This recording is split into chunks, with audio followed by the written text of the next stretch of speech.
Star hospital సుఖీభావ్కు తిరిగి స్వాగతం. Powered by AgriGold ఆయుర్ సుఖ మల్టీ స్పెషాలిటీ ఆయుర్వేదిక్ వైద్యాలయ.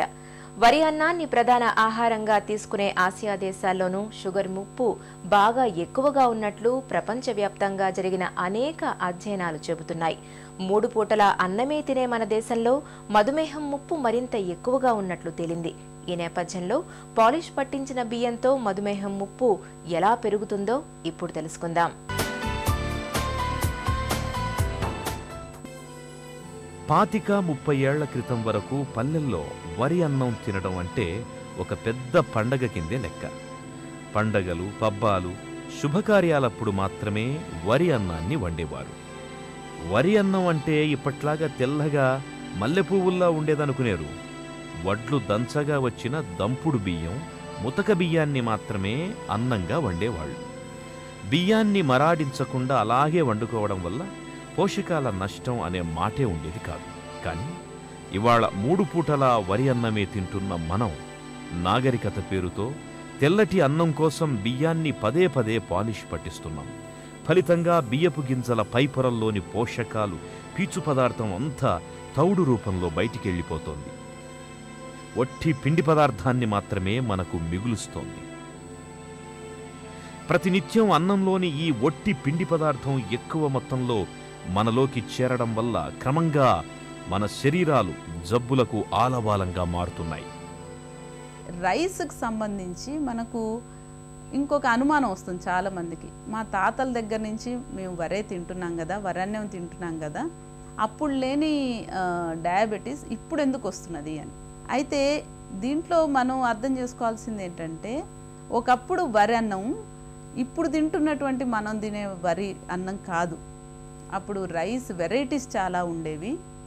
ఎన్నో రకాలైనటువంటి వరి మన భారతదేశంలో తయారయ్యేది. తర్వాత అప్పుడు దంపుడు బియ్యమే తినేవాళ్ళు. ఎందుకంటే ఈ మిల్లులు లేవు, 40 ఏళ్ల క్రితం మిల్లులు లేవు. వండేటప్పుడు కూడా మట్టి పాత్రలో వండటము, గంజి తీయటము, ఈ పద్ధతులు అన్నీ ఫాలో అవ్వటం మూలాన వాళ్ళు ఆ వరన్నం తిన్నా కూడా ఇవాళ వాళ్ళకి డయాబెటీస్ లేదు ఆ స్థాయిలో. సో కొంతమంది అప్పుడు కూడా ఉండి ఉండొచ్చు, ఇప్పుడున్న స్థాయిలో అయితే అప్పుడు డెఫినెట్గా లేరు. ఇప్పుడు మనం వండేటటువంటి రైస్ ఏంటంటే పూర్తి పాలిష్డ్ రైస్. 3 సార్లు 4 సార్లు పాలిష్ పట్టిన తర్వాత వ్యాక్స్ పాలిష్ కూడా చేసి చేతిలో పట్టుకుంటే జారిపోయే అంత నున్నగా తయారు చేసినటువంటి బియ్యాన్ని మనం ప్రెషర్ కుక్కర్లో వండి, అంటే ప్రెషర్ కుక్కర్లో వండటం అనేది మోస్ట్ అన్సైంటిఫిక్, అంటే చాలా అశాస్త్రీయమైనటువంటి పద్ధతి. ఆ రకంగా వండినటువంటి అన్నంలో ఏ రకమైనటువంటి న్యూట్రిషన్ ఉండదు, కార్బోహైడ్రేట్స్ తప్ప. బియ్యాన్ని ఎక్కువ సార్లు మరాడించడం వల్ల పోషకాలన్నీ తౌడులో బయటకు వెళ్ళిపోయి బియ్యంలో కేవలం ఒట్టి పిండి పదార్థం మాత్రమే మిగులుతోంది.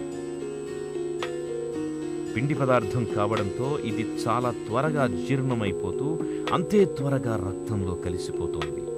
దీంతో రక్తంలో గ్లూకోజ్ శాతాలు తీవ్రమైన హెచ్చుతగ్గులకు లోనవుతాయి. ఇలాంటప్పుడు రక్తంలో గ్లూకోజ్ శాతాన్ని స్థిరంగా ఉంచేందుకు ప్యాంక్రియాస్ గ్రంథి కీలకమైన ఇన్సులిన్ హార్మోన్ను ఎక్కువ మొత్తంలో ఉత్పత్తి చేస్తూ పోతుంది. ఈ చక్రం ఇలాగే కొనసాగుతూ వెళ్లడంతో కొంతకాలానికి ఇన్సులిన్ ఉత్పత్తి కుంటుపడిపోతుంది.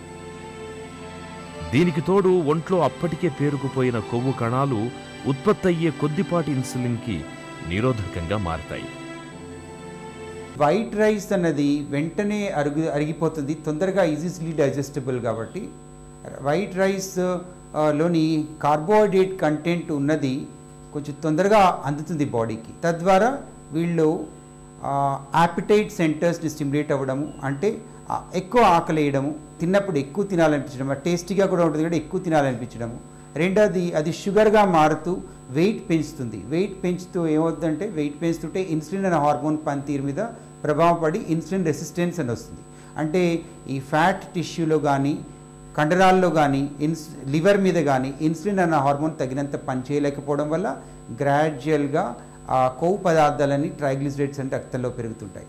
ఈ ట్రైగ్లిజరైడ్స్ రక్తంలో పెరుగుతుంటే మళ్ళీ ఇన్సులిన్ పనిచేయకుండా చేస్తుంది.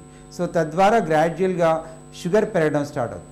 షుగర్ పెరగడం అంటే ఇన్సులిన్ తయారు చేసి కొన్నాళ్ళ వరకు బాడీలో ప్యాంక్రియాస్ గ్రంథి ఏం చేస్తుందంటే ఇన్సులిన్ ఉత్పత్తిని నార్మల్ కన్నా ఎక్కువగా తయారు చేస్తుంటుంది.